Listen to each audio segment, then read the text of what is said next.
Hi students, நம்ம வந்து ஜியோகிராஃபியில் 7th chapter mapping skills அந்த சாப்டர் பார்த்துட்ருக்கோம். ஸோ லாஸ்ட் கிளாஸில் பார்த்தீங்கன்னா மேப்போட காம்பனன்ட்ஸ், அதாவது projection, legend, conventional science and symbols, grid, அதெல்லாம் வந்துட்டு லாஸ்ட் கிளாஸில் பார்த்தோம். என்னென்ன கன்வென்ஷனல் சைன்ஸ் இருக்குது, அது எதுக்கு யூஸ் பண்ணுறாங்க, அது எதை டினோட் பண்ணுது அப்படின்னு சொல்லிட்டு லாஸ்ட் கிளாஸில் பார்த்தோம். இன்றைக்கி என்ன பார்க்க போகிறோன்னா சர்வே அப்படின்னா என்னென்னு சொல்லி தான் இன்றைக்கி கிளாஸில் பார்க்க போகிறோம். ஸோ பேஜ் நம்பர் 223 இருக்குது. Surveying is done to measure the angle, direction, area, height and distance of an object or place on the surface of the earth using instruments. So surveying அப்படிங்கிறது எதுக்கு பண்ணுறாங்கன்னா, ஒரு பிளேஸோட இல்லாட்டி ஒரு பிளேஸ், அதாவது வந்துட்டு ஏர்த்தில் இருக்கக்கூடிய ஒரு சர்ஃபேஸ், அதாவது ஏர்த் சர்ஃபேஸில் இருக்கக்கூடிய ஒரு பிளேஸை வந்துட்டு மெஷர் பண்ணுறதுக்காக, அதாவது வந்துட்டு அதோட டைரக்ஷன் என்ன, அதோட ஏரியா என்ன, அது எவ்வளோ ஹைட்டில் இருக்குது, எவ்வளோ டிஸ்டன்ஸ், அதாவது ஏர்த் ஒரு ஆப்ஜெக்டில் வந்துட்டு எவ்வளோ டிஸ்டன்ஸில் இருக்குது, அது என்ன ஆங்கிளில் இருக்குது அப்படின்னு சொல்லிட்டு மெஷர் பண்ணுவாங்க. அதைத்தான் நம்ம என்ன சொல்கிறோன்னா சர்வேயிங் அப்படின்னு சொல்கிறோம். அதை எதை யூஸ் பண்ணி மெஷர் பண்ணுவாங்கன்னு பார்த்தீங்கன்னா, சில இன்ஸ்ட்ருமெண்ட்ஸை யூஸ் பண்ணி மெஷர் பண்ணுவாங்க அப்படிங்கிறாங்க. So surveying is done to measure the angle, direction, area, height and distance of an object or place on the surface of the earth using instruments. இதைத்தான் நம்ம என்ன சொல்கிறோம், சர்வேயிங், அதாவது சர்வே அப்படின்னு சொல்கிறோம்.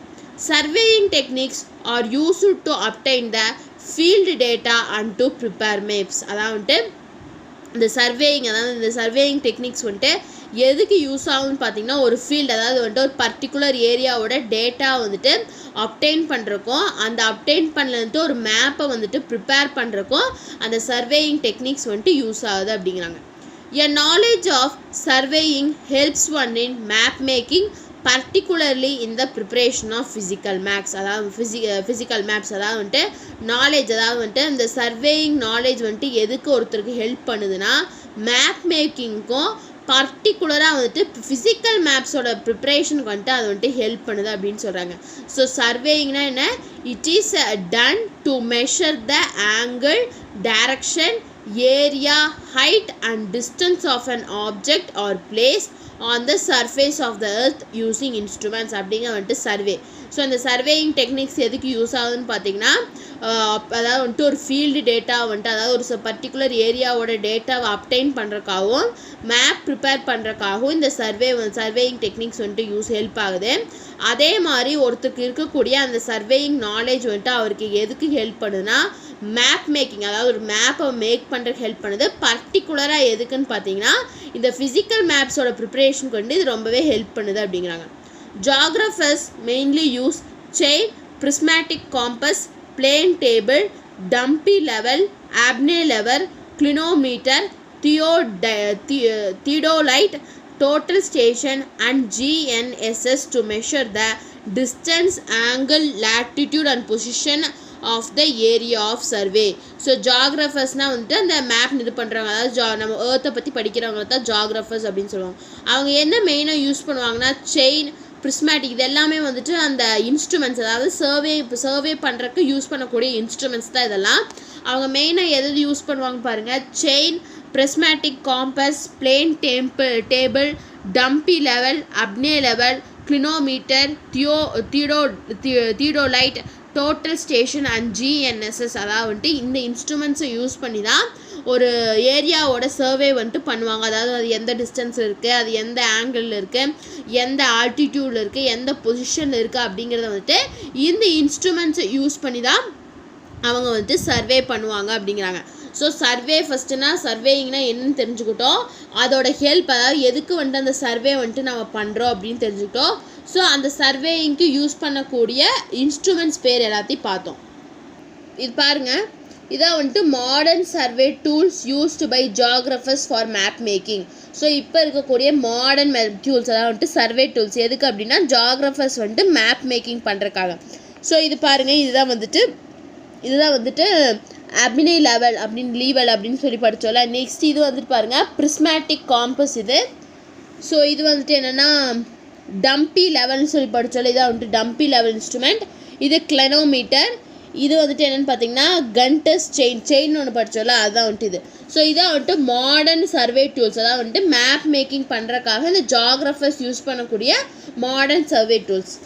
நெக்ஸ்ட்டு பாருங்கள், நெக்ஸ்ட் ஹெட்டிங் பாருங்கள், remote sensing as a source of map data. So map டேட்டாவுக்கு ஒரு சோர்ஸாக வந்துட்டு இந்த ரிமோட் சென்சிங் இருக்குது.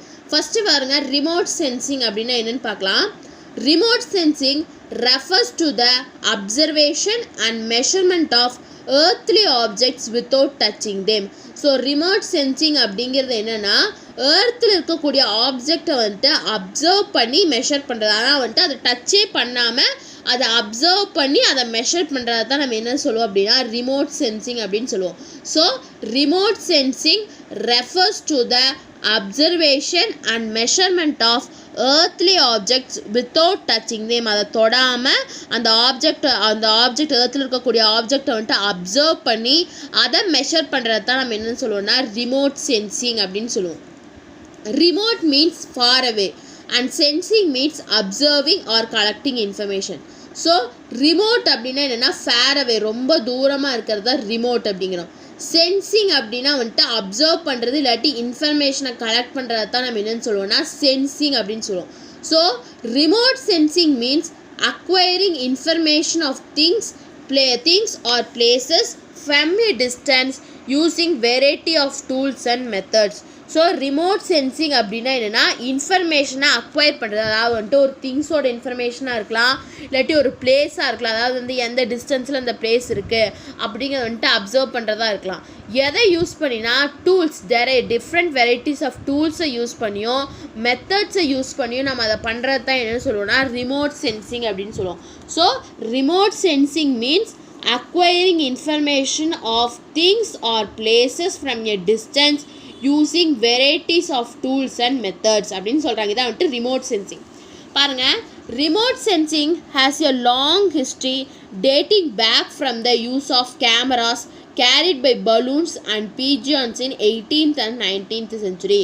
ஸோ ரிமோட் சென்சிங் அப்படிங்கிறது கொண்டு ஒரு லார்ஜ் ஹிஸ்ட்ரி இருக்குது. அதாவது வந்துட்டு நம்மளோட அதாவது நம்மளோட பிற்காலத்தில் பார்த்திங்கன்னா கேமராஸை வந்துட்டு யூஸ் பண்ணுவாங்க. அதாவது பலூன்ஸில் வந்துட்டு கேமரா வச்சு அந்த பலூனை பறக்க விடுவாங்க. இல்லாட்டி அந்த பீஜானோட காலில் வந்துட்டு அந்த கேமராவை செட் பண்ணி அந்த பீஜானை வந்துட்டு பறக்க விடுவாங்க. அப்போ வந்துட்டு அது சர்டன் ஏரியா வந்துட்டு அதை அப்படியே ஃபோட்டோ எடுத்து தரும். இது வந்துட்டு ஒரு ரிமோட் சென்சிங். அதாவது இது எப்போ யூஸ் பண்ணாங்கன்னு பார்த்தீங்கன்னா நம்மளோட 18th and 19th centuryயில் வந்துட்டு இது யூஸ் பண்ணோம். During the 20th century, airborne photographs and satellite remote sensing developed swiftly. ஆனால் வந்துட்டு நம்மளோட 20th centuryயில் ஏர்ப்ரான் ஃபோட்டோகிராஃப்ஸும் சேட்டிலைட் ரிமோட் சென்சிங்கும் வந்துட்டு இதுக்கு மாற்றி தான் வந்துட்டு இது வந்துட்டு டெவலப் ஆச்சு அப்படின்னு சொல்கிறாங்க. ஸோ ரிமோட் சென்சிங் அப்படிங்கிறதுக்கு வந்துட்டு ஒரு லாங் ஹிஸ்ட்ரி இருக்குது பேக்கில். ஸோ வந்துட்டு நம்மளோட 18th and 19th century என்ன பண்ணுவாங்கன்னா கேமராஸை வந்துட்டு பலூன்ஸ் இல்லாட்டி பீஜனோட லெக்கில் காலில் வச்சு கட்டி விடுவாங்க. அது போயிட்டு அந்த ஏரியா வந்துட்டு ஒரு கிளிக் எடுத்துகிட்டு வரும். ஆனால் இப்போ 20th centuryயில் பார்த்தீங்கன்னா இந்த சேட்டலைட் ரிமோட் சென்சிங் அப்படிங்கிறது வந்துட்டு டெவலப் ஆகிடுச்சு அப்படின்னு சொல்கிறாங்க. ஸோ இங்கே பாருங்கள், components of remote sensing. So remote சென்சிங்க்கு வந்துட்டு 4 காம்பனன்ட்ஸ் இருக்குது. என்னென்னா energy source, transmission path, target and sensor. So இந்த 4 தான் வந்துட்டு ரிமோட் சென்சிங்கோட காம்பனன்ட்ஸ் அப்படின்னு சொல்லியிருக்காங்க. ஸோ இதான் வந்துட்டு ரிமோட் சென்சிங். நெக்ஸ்ட்டு பாருங்கள், aerial photography. So aerial photography அப்படின்னா என்ன அப்படின்னு பார்க்கலாம். Aerial photography refers to the technique of obtaining information about places or objects or phenomenon with help of photographs taken using cameras mounted on low-flying birds, balloons, helicopters, aeroplanes and drones. So aerial photography அப்படிங்கிறது வந்துட்டு ஒரு technique. அதாவது வந்துட்டு இந்த டெக்னிக்கை use பண்ணி நம்ம வந்துட்டு இன்ஃபர்மேஷன் அப்டைன் பண்ணலாம். எந்த இன்ஃபர்மேஷன்னா ஒரு பிளேஸ் இல்லாட்டி ஒரு ஆப்ஜெக்டோட இன்ஃபர்மேஷன் வந்துட்டு இது மூலயமா நம்மளால் அப்டைன் பண்ண முடியும். Or phenomena with the help of photographs, இல்லாட்டி வந்துட்டு ஃபோட்டோகிராஃப்ஸோட ஹெல்ப்னால. அந்த ஃபோட்டோகிராஃப்ஸ் எப்படி எடுத்திருப்பாங்கன்னா கேமராஸை யூஸ் பண்ணி எடுப்பாங்க.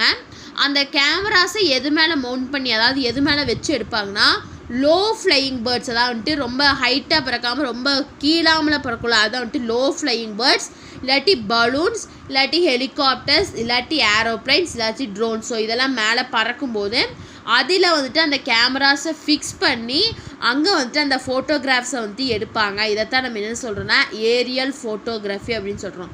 So aerial photography refers to the technique of obtaining information about places or objects. So aerial photographyங்கிறது எதை ரெஃபர் பண்ணுது, டெக்னிக்ஸ், அதாவது வந்துட்டு ஒரு பிளேஸ் ஒரு ஆப்ஜெக்டோட இன்ஃபர்மேஷனை அப்டைன் பண்ணக்கூடிய டெக்னிக்கை தான் நம்ம வந்துட்டு ஏரியல் ஃபோட்டோகிராஃபின்னு சொல்லலாம். ஸோ இந்த ஏரியல் ஃபோட்டோகிராஃபி இப்படி இது பண்ணலாம், இல்லாட்டி ஃபோட்டோகிராஃப்ஸோட ஹெல்ப்னால பண்ணலாம் அப்படிங்கிறாங்க. Or phenomena with the help of photographs taken using cameras mounted on a low flying birds, balloons, helicopters, aeroplanes and drones.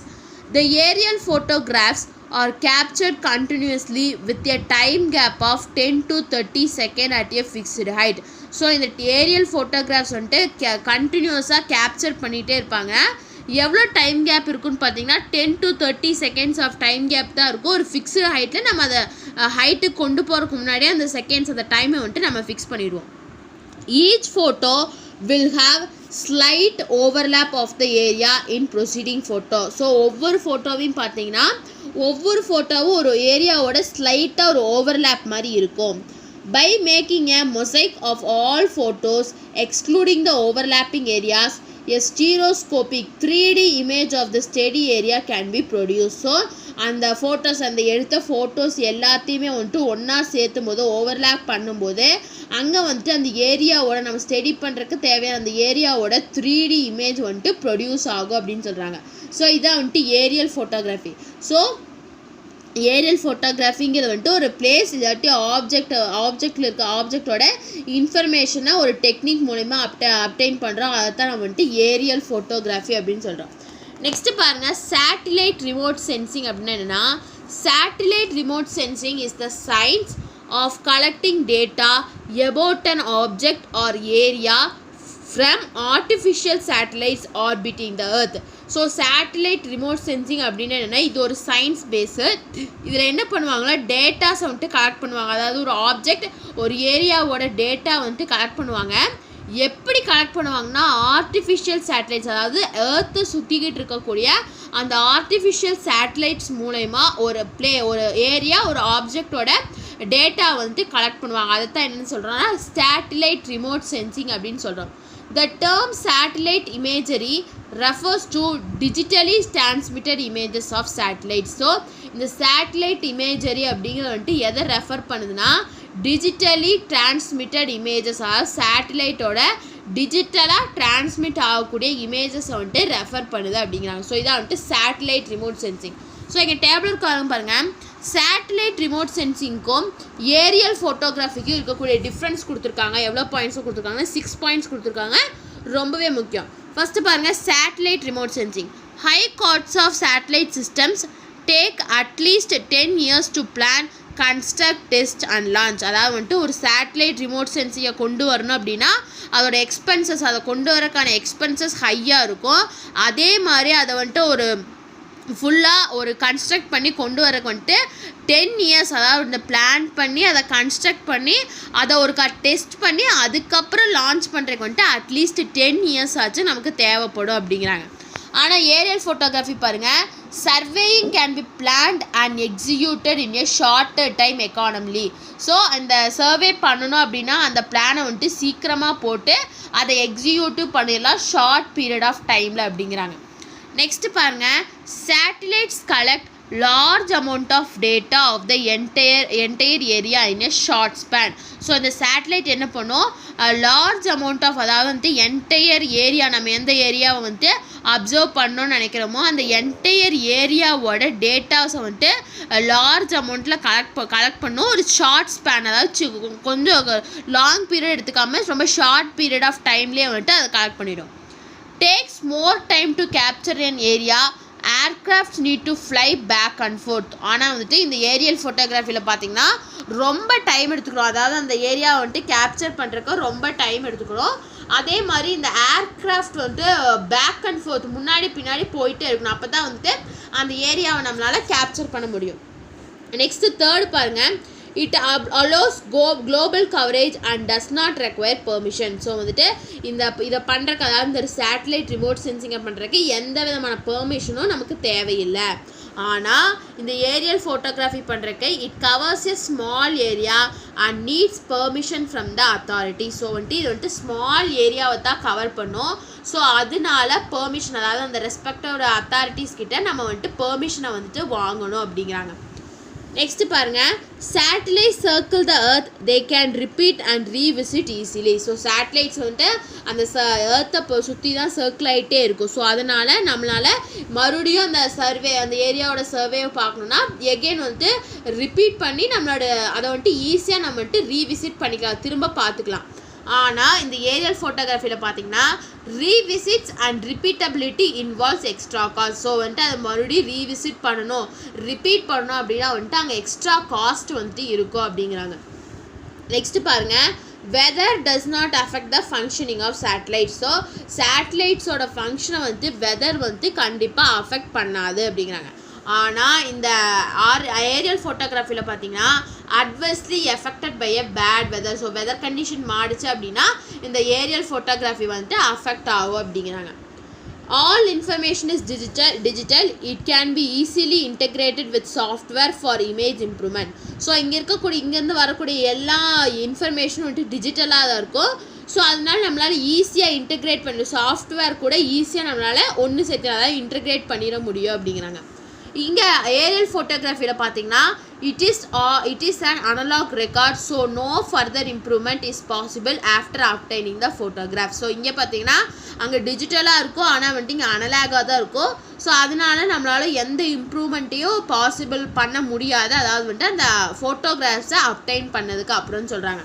So இந்த satellite remote sensing and aerial ஃபோட்டோகிராஃபியில் பார்த்தீங்கன்னா ஒரே ஒரு டிமெரிட், அதாவது சேட்டலைட் ரிமோட் சென்சிங்கில் ஒரு டிமெரிட் தான் இருக்குது. என்னென்னா அதை பிளான் பண்ணி அதை கன்ஸ்ட்ரக்ட் பண்ணி அதை லான்ச் பண்ணுறதுக்கு வந்துட்டு 10 years டைம் எடுத்துக்கும். அது ஒரே ஒரு டிமெரிட் தான், டிஸ்அட்வான்டேஜ் தான் இந்த சேட்டலைட் ரிமோட் சென்சிங்கில். ஆனால் இந்த ஏரியல் ஃபோட்டோகிராஃபியில் பார்த்தீங்கன்னா அது சீக்கிரமாக நம்மளால் லான்ச் பண்ண முடியும். ஆனால் அதில் வந்துட்டு நிறையா டிமெரிட்ஸ் வந்துட்டு இருக்குது சொல்கிறாங்க. ஸோ 6 பாயிண்ட்ஸ், அதாவது வந்துட்டு ஹை காஸ்ட் இருக்கும், இங்கே வந்துட்டு லோ காஸ்ட் தான் இருக்கும். ஸோ இங்கே வந்துட்டு சேட்டலைட்ஸ் வந்துட்டு லார்ஜ் அமௌண்ட் ஆஃப் டேட்டாவை கலெக்ட் பண்ணோம், ஆனால் வந்துட்டு இந்த ஏரியல் ஃபோட்டோகிராஃபியில் அது முடியாது. நெக்ஸ்ட் வந்துட்டு இங்கே வந்துட்டு எந்த விதமான பெர்மிஷனும் தேவையில்லை சேட்டலைட் ரிமோட் சென்சிங்க்கு. ஆனால் இந்த ஏரியல் ஃபோட்டோகிராஃபிக்கு பெர்மிஷன் வந்துட்டு தேவை. இங்கே வந்துட்டு இந்த சேட்டலைட்ஸ்னால நம்மளால் அந்த பிளேஸை நம்ம கேப்சர் பண்ண பிளேஸை வந்துட்டு எகெயின் ரீவிசிட் பண்ண முடியும். ஆனால் ஏரியல் ஃபோட்டோகிராஃபியில் அது பண்ண முடியாது. இங்கே வந்துட்டு வெதர் கண்டிஷன் சேஞ்ச் ஆனாலும் எந்த ப்ராப்ளம்ஸும் வராது. ஆனால் வந்துட்டு ஏரியல் ஃபோட்டோகிராஃபியில் வந்துட்டு வெதர் கண்டிஷன் சேஞ்ச் ஆச்சு அப்படின்னா வந்துட்டு ரொம்பவே அஃபெக்ட் ஆகும் அப்படிங்கிறாங்க. இது வந்துட்டு ஒரு டிஜிட்டல் ரெக்கார்ட், ஸோ அதனால் வந்துட்டு நம்மளால் இம்ப்ரூவ்மெண்ட் பண்ண முடியும். ஆனால் இந்த ஏரியல் ஃபோட்டோகிராஃபி அப்படிங்கிற வந்துட்டு அனலாக் ரெக்கார்ட், ஸோ அதில் வந்துட்டு நம்மளால் எந்த விதமான இம்ப்ரூவ்மெண்ட்டையும் கொண்டு வர முடியாது அப்படிங்கிறாங்க. So these are the differences between satellite remote sensing and aerial photography. ரொம்ப இம்பார்ட்டண்ட்டான கொஸ்டின். ஸோ இந்த கிளாஸை வந்துட்டு நம்ம இன்றைக்கி இதோட ஸ்டாப் பண்ணலாம். நெக்ஸ்ட் கிளாஸில் குளோபல் நேவிகேஷன் சிஸ்டம், அதாவது GNSS அப்படின்னா என்னென்னு சொல்லிட்டு நெக்ஸ்ட் கிளாஸில் பார்க்கலாம். ஸோ இன்றைக்கி கிளாஸில் முக்கியமாக என்ன பார்த்துருக்கோம் அப்படின்னா ரிமோட் சென்சிங் அப்படின்னா என்ன, 4 காம்பனன்ட்ஸ், ரிமோட் சென்சிங்கோட 4 காம்பனன்ட்ஸ். நெக்ஸ்ட்டு ஏரியல் ஃபோட்டோகிராஃபினா என்ன, சேட்டலைட் ரிமோட் சென்சிங்னா என்ன, அதோட டிஃப்ரென்ஸ் வந்துட்டு பார்த்துருக்கோம். ஸோ உங்களுக்கு இந்த கிளாஸில் ஏதாச்சும் டவுட் இருந்தால் கமெண்ட் பண்ணுங்கள். இந்த வீடியோ கிளாஸ் பிடிச்சிருந்தா லைக் பண்ணுங்கள், ஷேர் பண்ணுங்கள், சப்ஸ்கிரைப் பண்ணுங்கள். தேங்க்யூ.